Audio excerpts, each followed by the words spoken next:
नमस्ते। थर्ड आई में आपका स्वागत है। आज एक सीरियस इशू है, इंडिया चाइना बॉर्डर जो डिस्प्यूट चल रहा है उसको लेके थोड़ी बात कर ली जाए। हालांकि कल 6 जून को एक लेफ्टिनेंट जनरल लेवल पे कोर कमांडर जो बोला जाता है उसके लेवल पे हम लोगों की एक बातचीत होनी है हिंदुस्तान और चाइना के बीच में। इससे पहले जब से मई से ये समस्या शुरू हुई है अब तक 10 राउंड ये मीटिंग हो चुकी हैं। वो सीओ लेवल पे commanding officer, colonel, brigadier, major general level पे इसमें 10 बार बात हो चुकी है। ये चीज़ें चूंकि बहुत ज़्यादा पब्लिक डोमेन में नहीं आती हैं, लेकिन ऐसा लगता है कि कुछ चीज़ें थोड़ी शांत हुई हैं। जो इस समय की समस्या है वो बेसिकली 2 जगह है। गलवान वैली है। गलवान वैली पे 3 उनके फ्लैश पॉइंट थे, उसमें से एक तो सॉर्ट आउट हो गया है, 2 अभी भी हैं। और दूसरे एक सॉर्ट आउट हुआ है गलवान वैली में, उसमें ऐसा कहा जा रहा है कि 2 किलोमीटर चीन अपने LAC जो लाइन ऑफ एक्चुअल कंट्रोल बोलते हैं उसके पीछे चला गया है। 1 किलोमीटर हम लोग अपने पीछे आ गए हैं और वहां पे उस फ्लैश पॉइंट अभी मतलब जो समस्या है वो अभी डिफ्यूज है। 2 जगह और हैं गलवान की। लेकिन जो मूल समस्या है और जैसा ऐसा लगता है कि जिस पे सारी बातचीत कल होनी है वो समस्या है, आपको उसका जरा बैकग्राउंड बता दूं। आप सब में से जो लोग पेंगोंग, जो लद्दाख गए हैं वो पेंगोंग जरूर गए होंगे। मैं भी गया था पिछले वर्ष, बहुत ही अद्भुत। और जो नहीं गया है तो उसने 3 इडियट्स पिक्चर में जो वांगचुक साहब हैं, लास्ट का जो अगर आप सीन याद हो, वो सुंदर लेक, वो हम लोग पेंगोंग बोलते हैं और लोग पेंगोंग सौ बोलते हैं, इस तरह से उसके नाम है। मेरे प्रोनाउंसिएशन में हो सकता है कहीं कहीं कुछ गलती हो उच्चारण में, उसको माफ करेंगे आप लोग। अब ये जो लेक है इसी को लेके सारी समस्याएं आती हैं। ये 135 किलोमीटर की टोटल लेक है, उसमें से 45 किलोमीटर हिंदुस्तान के मतलब भारत के कब्जे में, उसमें कोई डिस्प्यूट नहीं है। और करीब 90 किलोमीटर चाइना के अधिकार क्षेत्र में आता है। ये दोनों के अधिकार क्षेत्र अपने अपने बटे हुए हैं, इसमें कहीं कुछ नहीं है। अच्छा, ये पोजीशन जो हुई थी ये 1962 की जब लड़ाई हुई तो उसके बाद ये line of actual control marked हो गया, क्योंकि इंटरनेशनल बॉर्डर कुछ जगह है और कुछ जगह वो है कि जहां जिसने पोजीशन मान ली गई कि भाई यही लाइन ऑफ एक्चुअल कंट्रोल रहेगा। अच्छा, पेंगोंग लेक जो है वो करीब 14,000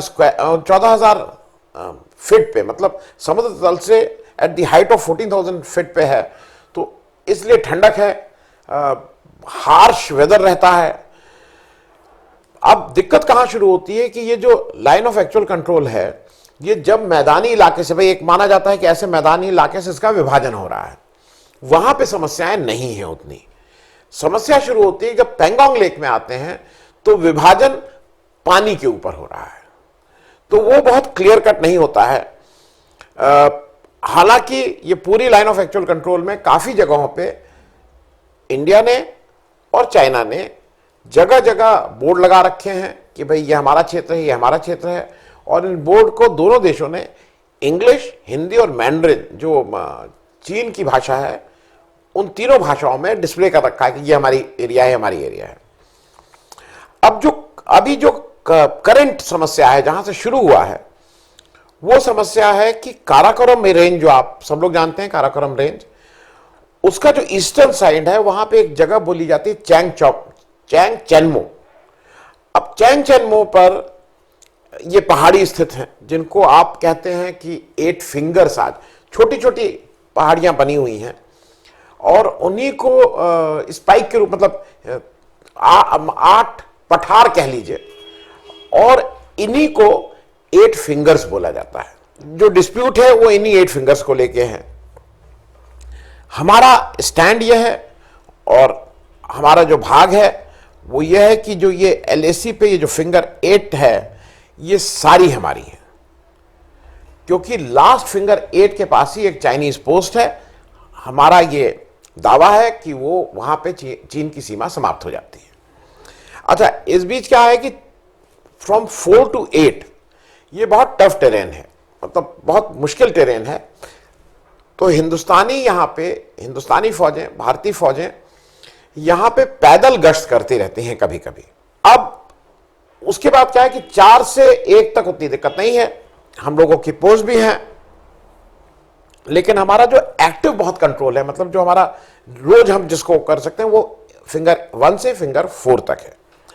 चाइना का क्या है? चाइना को मैं आपकी जानकारी के लिए बता दूं कि जब हिंदुस्तान करगिल वॉर हुई 1999 में, ऑपरेशन विजय, तो फौजों को मूव किया गया। तो यहां पे जो बॉर्डर की फौजें थी वो मूव कर दी गई थी वेस्टर्न फ्रंटियर, मतलब जहां पाकिस्तान के साथ जो समस्या हो रही थी। उस समय मौके का फायदा उठा के चीन ने अपनी मतलब अब हम लोग वो इंडियन साइड में आके थोड़ा अंदर घुस के उन्होंने एक 5 किलोमीटर की मेटल रोड, पक्की रोड बना ली है। अब हो क्या रहा है कि हमें तो वो फिंगर 4 टू फिंगर 8 तक की गश्त करने में बहुत पहाड़ी है, बहुत ऊपर खाबड़ है, मुश्किल है, ठंडक पड़ती है। उनके पास क्या है, चाइना के पास, वो हमारी टेरिटरी में आके एक 5 किलोमीटर की रोड बनाए हुए हैं 99 से, और 99 से है तो 21 साल से तो वो मान ही रहे हैं उनका कब्जा है। उस पर वो अपनी जीप लेके पेट्रोलिंग करते रहते हैं, तो वो ज्यादा इफेक्टिव हो जाते हैं वहां। और इसी उसमें कभी कभी वो फिंगर 4 से, मतलब अगर उल्टा चलें, चाइनीज पोस्ट फिंगर 8 पे है, 7, 6, 5, 4 तक रेगुलर आते रहते हैं। कभी कभी वो फिंगर 2 तक भी आ जाते हैं। और जो 5-6 मई की रात में जो धक्का मुक्की हुई और जो एक दूसरे के ऊपर पत्थर चलाए गए, वो फिंगर 5 पे हुआ। अब क्या है कि इस समय फिंगर 2 पे हम सब लोग रुके हुए हैं, मतलब और वहां पे आई टू आई कंटैक्ट बोलते हैं, मतलब आज एक दूसरे की जो सेनाएं हैं वो एक दूसरे की आंखों में देख रही हैं, मतलब इतने क्लोज हैं। और वहां का जो कन्फ्रंटेशन है वो इतने पास से हो रहा है। जानकारी के लिए बता दूं कि 1975 से, अगर मैं गलत नहीं हूं, कम से कम पिछले 40-45 साल से एक चीज अच्छी हुई है कि इस पूरे इंडिया चाइना बॉर्डर पे जो लाइन ऑफ एक्चुअल कंट्रोल है, एक भी गोली नहीं चली है। हम लोगों का जो भी है, मतलब वो धक्का मुक्की होती है, वो उधर से पत्थर, हम इधर से पत्थर, लेकिन आज तक गोली नहीं चली है। इसमें एक दो बैकग्राउंड ये है कि एक हमारा पहले चीन क्या था, वो कहता था कि फिंगर 4 तक उसका है, और वहां पे फिंगर 4 पे उसने एक अपनी आउटपोस्ट भी बना रखी थी। लेकिन 2014-15 में हमसे जब बातचीत हुई तो उन्होंने उस फिंगर 4 की जो आउटपोस्ट थी, जो 2014-15 में उन्होंने कंस्ट्रक्ट की थी, उसको उन्होंने डिसमेंटल कर दिया। तो मोरलेस देखिए, ये लिखित में तो कहीं कोई नहीं एक दूसरे को देगा, मोरलेस ये हो गया कि फिंगर 4 तक हिंदुस्तान की सीमा में उन्होंने कोई डिस्प्यूट, मतलब वो डिस्प्यूटेड एरिया नहीं रह गया, ये हो गया कि हिंदुस्तान में सीमा है। अच्छा, उनको क्यों उनके लिए जरूरी है? उनके लिए जरूरी इसलिए है कि ये जो, अगर आपको याद हो, चुशुल वैली, जहां पे मेजर शैतान सिंह की वो जो फेमस बैटल हुई थी, ये चुशुल वैली को पूरा ओवरसी करेगा। अगर यहां से जो बैठ जाएगा वो पोजीशन ऑफ हाइट पे रहेगा और वो वहां से पूरी चुशुल वैली के ऊपर एक निगाह रख सकता है। अभी जो मेन डिस्प्यूट है वो ये है कि हिंदुस्तान ने एक 255 किलोमीटर की एक गलवान वैली में एक रोड बनाई है अलोंग द बॉर्डर। अब वो गलवान वैली से शुरू होके दमचौक और फिर दौलत बेग ओल्डी, जो हमारा फार्दर मोस्ट पॉइंट है, वहां तक वो जा रही है। दौलत बेग चौकी इसलिए स्ट्रेटेजिकली इंपॉर्टेंट है कि वहां पे दुनिया का सबसे ऊंचा एयर स्ट्रिप वहां पे है। तो अब क्या हो रहा है कि ये रोड एक बार कंप्लीट हो जाएगी तो लेह से दौलत बेग ओल्डी पहुंचने में जो 2 दिन का सफर होता था बाय रोड, वो 6 घंटे में पहुंच जाएगा आदमी।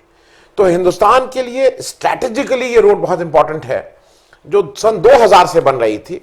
उसमें कई बार बनी, फिर उसका कुछ ये हुआ कि नहीं, वो रिवर बेड में चल रही है, फिर वो उसका डिजाइन चेंज हुआ, 20 साल लग गए हैं उसको बनने में। लेकिन वो स्ट्रैटेजिकली एक इंपॉर्टेंट रोड है जो 20 साल में हिंदुस्तान को एक एडवांटेज दे रही है। और ये सब बातें उसी समय करगिल के बाद ये शुरू हुआ कि भाई इस तरह से इसको ऐसे अकेले न छोड़ दिया जाए।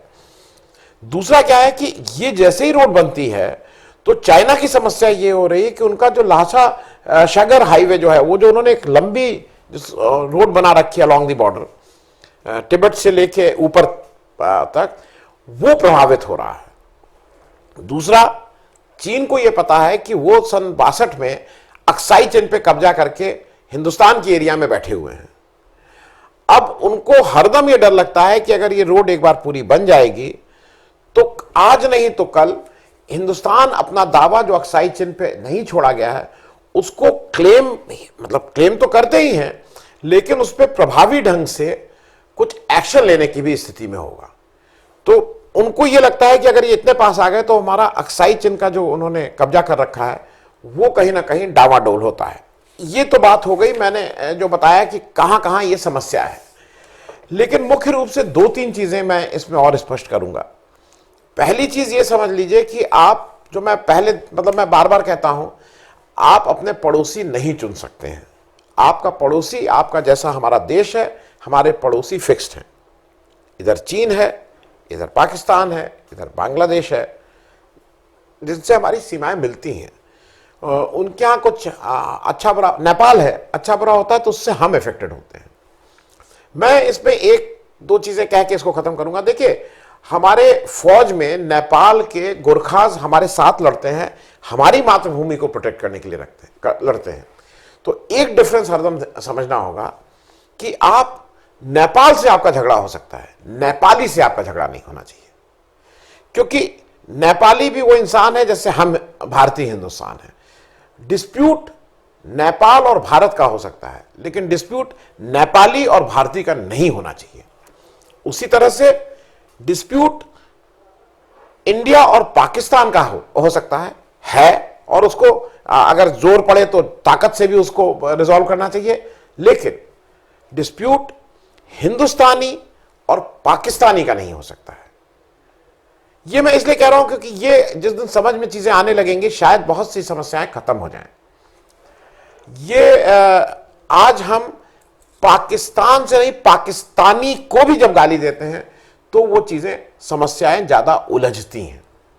उसी तरह से हमारा डिस्प्यूट चीन से है, हमारा डिस्प्यूट चीनी से नहीं है। और ये मैं इस बैकग्राउंड के साथ कह रहा हूं कि अभी एक बाढ़ आई हुई है और उसमें फिर वही राष्ट्रवाद और देशद्रोही और देश वो प्रेमी ये सब चल रहा है, जहां पे कहा जा रहा है कि चीनी सामानों का बहिष्कार करो। मैं ये मानता हूं कि आप चीन के साथ अपना ट्रेड एग्रीमेंट करिए, उसमें आप सख्त होइए, आप चीन से इंपोर्ट बंद करिए, वो चीन और इंडिया की बात करने दीजिए। लेकिन चीनी सामान, आप आज बहुत सी चीजें ऐसी हैं, उसको नाम से क्यों उसको खराब कर रहे हैं? ये कहने में बहुत अच्छा लग रहा है, इस पे बहुत सी जगह बात भी हुई है। आपको अंदाज है, हिंदुस्तान की जो सबसे बड़ी बीसीसीआई है, जिसके अध्यक्ष सौरव गांगुली हैं, और उम्मीद है कि शायद वेस्ट बंगाल में वो एक पॉलिटिकल पार्टी का चीफ मिनिस्टर फेस होकर इलेक्शन लड़ेंगे, इस तरह की संभावनाएं हैं। उनके एक सेक्रेटरी हैं, उनके सेक्रेटरी के पिताजी इस समय हिंदुस्तान के सबसे ताकतवर मंत्री हैं। उस बीसीसीआई को स्पॉन्सर कौन करता है? उनके सारे टूर्नामेंट्स, सारी चाइनीज कंपनीज। तो ये हिस्सों में कहना कि आप ये चाइना ना करिए, मुझसे कल किसी ने कहा कि आया कि भाई आप जूम मत करिए, और इसी में एक दो लोग वो करते हैं, ट्रोल करते हैं, जो उनको लगा जूम मत करिए। भाई अगर कोई टेक्नोलॉजी है तो मैं उस टेक्नोलॉजी का इस्तेमाल, अगर मान लीजिए थोड़ी देर के लिए करें कि वो चीन की टेक्नोलॉजी है, तो अगर चीन ने मुझे दे दी है तो मैं उसका इस्तेमाल उसके अगेंस्ट करूंगा ना। अगर कोई ऐसी चीज आती है, आज जब अमेरिका या रशिया या कहीं से फ्रांस, या ये जो रफाल वाला मामला था, ये जहाज अगर हमारे पास आ जाएगा तो क्या समय आने पे हम इस जहाज का इस्तेमाल फ्रांस के अगेंस्ट नहीं करेंगे? अगर फ्रांस हमारे साथ कोई बदमाशी करेगा, कि हम ये कहेंगे नहीं नहीं रफाल है तो भाई ये इसको तो किनारे कर, भाई हम इस्तेमाल करेंगे। तो अगर मेरे हाथ में कोई हथियार नहीं है तो टेक्नोलॉजी है। और दूसरा यह है कि आज टेक्नोलॉजी इतनी तेज चल रही है कि अगले 2 महीने में कि 2 साल में जूम कहां रह जाएगा पता भी नहीं चलेगा। लेकिन हम सिर्फ इस उसमें कि टेक्नोलॉजी को हमें विरोध करना है, हमें लगता है कि मैं कम से कम व्यक्तिगत रूप से बिल्कुल कन्विंस हूं कि जो सरकार के लेवल पे हमारा कुछ भी, हम तैयार हैं। चीन से आयातित सामान पे प्रतिबंध लगे, उसकी वजह से अगर हमारे यहां सामान थोड़े महंगे भी होते हैं, मैं उसके लिए तैयार हूं। लेकिन सरकार तो सब काम करती रहे, आप शराब बेचते रहिए और मुझसे कहिए शराब ना पियो, तो ये तो अजीब सी बात है ना। तो मेरा आप सब लोगों से आग्रह है कि दोनों में फर्क समझिए। चीन और इंडिया का झगड़ा है, इंडिया पाकिस्तान का झगड़ा है, इंडिया नेपाल की कुछ दिक्कतें हैं, लेकिन ना अपना झगड़ा, किसी भी भारतीय का झगड़ा ना नेपाली से है ना पाकिस्तानी से है, ना चीनी से है। मैं इसको विश्वास के साथ मानता हूं। आशा है कि कल 6 जून को ये सब जो समस्याएं हो रही हैं ये थोड़ा कम होंगी। इस लेफ्टिनेंट जनरल लेवल, जो कोर कमांडर के लेवल पे मीटिंग हो रही है। चलिए मंडे को मिलेंगे, तब तक स्थिति ज्यादा साफ रहेगी। धन्यवाद। अगर आपको हमारा कार्यक्रम अच्छा लगा तो कृपया सब्सक्राइब करें और साथ में वो छोटी घंटी भी दबा दें, जिससे आपको जब भी कोई नया वीडियो, नया एपिसोड अपलोड हो तो आपको उसकी सूचना मिल जाए। धन्यवाद।